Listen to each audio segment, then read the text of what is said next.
আজকের এই ভিডিওটি অত্যন্ত গুরুত্বপূর্ণ হতে চলেছে, তাই সকলের কাছে অনুরোধ করব ভিডিওটিকে শেষ পর্যন্ত দেখুন। And bang! It's over. It's India who win the Asia Cup for the ninth time. It's been a thrilling final. Rinku Singh, first game of the tournament. India, magnificent work and winning the Asia Cup 2025. Congratulations to India.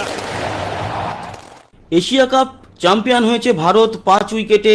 Last match মানে final match জিতে নিয়েছে এবং trophy তারা মহসিন নাকভির হাত থেকে নিতে চায়নি, তাই মহসিন নাকভি সেই ট্রফি নিয়ে এই মুহূর্তে কোথায় লুকিয়ে রেখেছে জল্পনা কল্পনা তুঙ্গে। মহসিন নাকভি বলেছে যে হ্যাঁ ভারতের হাতে তুলে দেব, তবে একটা শর্ত আছে। কি শর্ত আলোচনা করব। মহসিন নাকভি তিনি ট্রফি কোথায় লুকিয়ে রেখেছেন তাই নিয়ে জল্পনা।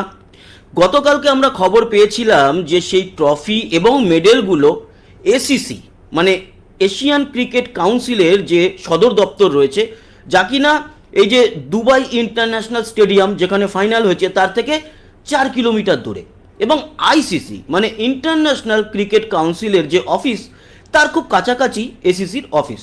সেই এসিসির অফিসে নাকি রয়েছে ট্রফি এবং মেডেলগুলো, এরকমটা সংবাদ মাধ্যমে আমরা শুনেছিলাম বটে, কিন্তু আজকে জানা যাচ্ছে যে সেই মেডেল এবং সেই ট্রফি এসিসির অফিসে নেই এবং সেগুলি মহসিন নাকভি তার নিজের কাছে রেখেছে এবং এটা বেআইনি। মহসিন নাকভি পাকিস্তানের ইন্টেরিয়ার মিনিস্টার মানে এক প্রকার হোম মিনিস্টার যাকে বলা হয় আমাদের ভারতে। এছাড়া পিসিবি মানে পাকিস্তান ক্রিকেট বোর্ডেরও চেয়ারম্যান এবং তিনি এই মুহূর্তে এশিয়ান ক্রিকেট কাউন্সিলের চেয়ারম্যান। এই তিনটে বড় বড় পদ তিনি কিন্তু এই মুহূর্তে হোল্ড করছেন। এখানে এসিসি চেয়ারম্যান হিসাবে তার হাত থেকে ট্রফি নেওয়াটা সেটা কিন্তু কোনো অসুবিধাজনক মনে হয়নি ভারতের, এবং পিসিবি মানে পাকিস্তান ক্রিকেট বোর্ডের চেয়ারম্যান হিসেবেও হয়তো ততটা আপত্তি ছিল না, থাকবে তাও ততটা না। যেখানে হাতই মেলায়নি পাকিস্তান কোনো প্লেয়ারের সঙ্গে ভারতের অধিনায়ক বা ভারতের অন্য প্লেয়াররা, সেখানে হ্যাঁ থাকবে, এখানেও থাকবে পিসিবির চেয়ারম্যান হিসাবে তার থেকে ট্রফি নিতে।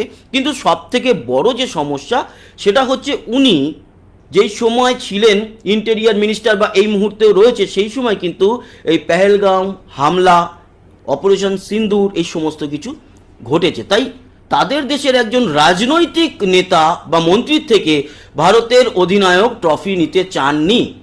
এটা সম্ভবত শুধুমাত্র ভারত অধিনায়কের বক্তব্য বা ইচ্ছা এটা নয়, এটা নিশ্চয়ই বিসিসিআইয়েরও ইচ্ছা। তাই সেটার বহিঃপ্রকাশ ঘটেছে সূর্যকুমার যাদবের মাধ্যমে, এবং কোনো প্লেয়ার মেডেলও তার কাছ থেকে নেয়নি।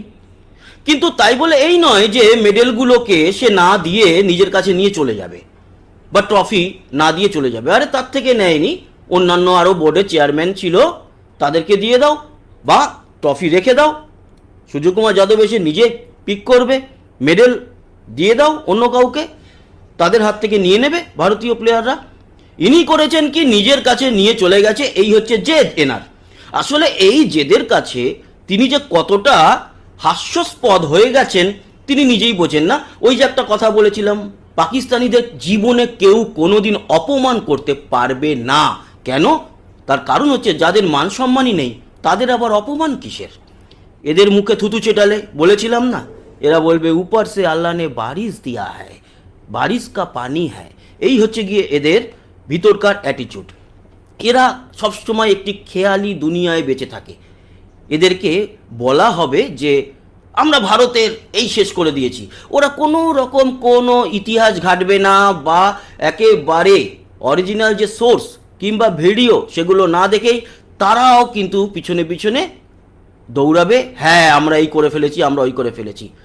তারা এখনও স্বীকার করে না যে 93,000 তাদের সোলজার আত্মসমর্পণ করেছিল।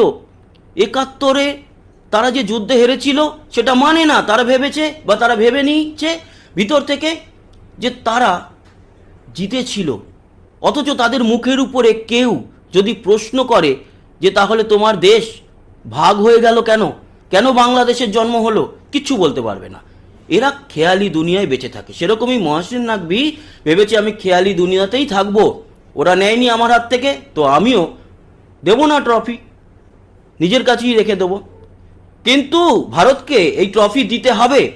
আজকেই এসিসির মিটিং আছে ভারতীয় সময় বিকেল 3:30 দুবাইতে। সেই মিটিংয়ে কি হয় দেখা যাক। এরপরে নভেম্বরে আইসিসির মিটিং আছে, সেখানে তো অবভিয়াসলি নালিশ জানাবেই ইন্ডিয়া, এবং এটা রাখতে পারে না নিজের কাছে। যদি না দিতে চায় তাহলে অফিসে গিয়ে রাখতে হবে এসিসির। আবার শর্ত চাপিয়েছে মহসিন নাকভি। কি বলেছে মহসিন নাকভি? বলেছে যে হ্যাঁ নিশ্চয়ই ভারতকে আমরা দেবো, তবে একটা শর্ত আছে। কি শর্ত? একটা অন্য অনুষ্ঠানের মাধ্যমে তার হাত দিয়েই সূর্যকুমার যাদবের হাতে সে ট্রফি তুলে দেবে, তবেই সে ভারতকে এই ট্রফিটা দেবে। এবার ভারত যেখানে অত বড় বিশ্বমঞ্চে স্টেডিয়ামের সামনে নেয়নি ট্রফি, সেখানে আলাদা অনুষ্ঠানে গিয়ে নেবে, এটা মেনে নেওয়া যায়? ভাবাও যায় না। কোনো ভারতীয় এটা ভাবতেও পারবে না। আর পাকিস্তানিরা যদি ভাবে যে সেটা করে দেখাবে মহসিন নাকভি, তাহলে মূর্খের স্বর্গে এমনিতেই তারা বাস করে, কোনো টেনশন নেই এ নিয়ে। লড়াই চলুক, মাঠে পুঁতবো, বাইরেও পুঁতবো। বলেছিলাম না পৈশাচিক আনন্দ। আমরা প্রথম ভাবছিলাম বাংলাদেশ এলে ঠিক আছে, ভালো ভালো, পাকিস্তানকে আমরা দেখতে চাই না।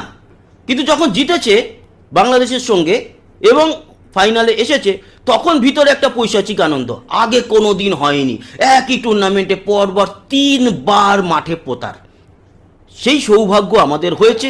আর সেই লজ্জা, আবার বলছি লজ্জাজনক, পাকিস্তানিদের লজ্জা ঘৃণা কিছু এদের থাকে না, এদের মান সম্মান বলে কিছু নেই, তাই এদের লজ্জাও নেই। এরা এখনো পর্যন্ত যদি এই যে ম্যাচগুলো লাইভ দেখানো না হতো, তাহলে আপনাদের জানিয়ে রাখি এই যে ট্রফি নাকভির কাছে রয়েছে, সেই ট্রফি পাকিস্তানে নিয়ে গিয়ে এবং প্লেয়ারদেরকে নিয়ে গিয়ে আমরা এশিয়া কাপ জিতে এসেছি। আমাদের কপাল ভালো যে আমরা এই টেকনোলজির মধ্যে রয়েছি, যে সারা পৃথিবীতে লাইভ ম্যাচ পৌঁছে যাচ্ছে, তার জন্য কিছু বলতে পারে না। এই যে যুদ্ধ, তার তো আর লাইভ পৌঁছায় না, তাই সেটা নিয়ে তারা মিথ্যাচার করেই যায়, করতেই পারে, কারণ আমাদের কাছেও অতটা প্রমাণ থাকে না। কারণ এগুলো লাইভ যুদ্ধ, কে গিয়ে সেখানে ক্যামেরা করবে? সবার জীবনের একটা দাম আছে। কিন্তু এই যে লাইভ ম্যাচ, এগুলো ভাগ্যিস দেখানো হচ্ছে, না হলে এই ট্রফি নিয়ে গিয়ে বলতো আমরা এশিয়া কাপ জিতে নিয়ে এসেছি। আর এই জয় সারা পৃথিবীর মুসলিমদের জয়, ইসলামের জয়, এটাই তো তারা প্রেজেন্ট করে না, এর আগেও করেছিল। যাই হোক, এই হচ্ছে খবরাখবর। এখন দেখা যাক আজকে 3:30 মিটিংয়ে কি হয়।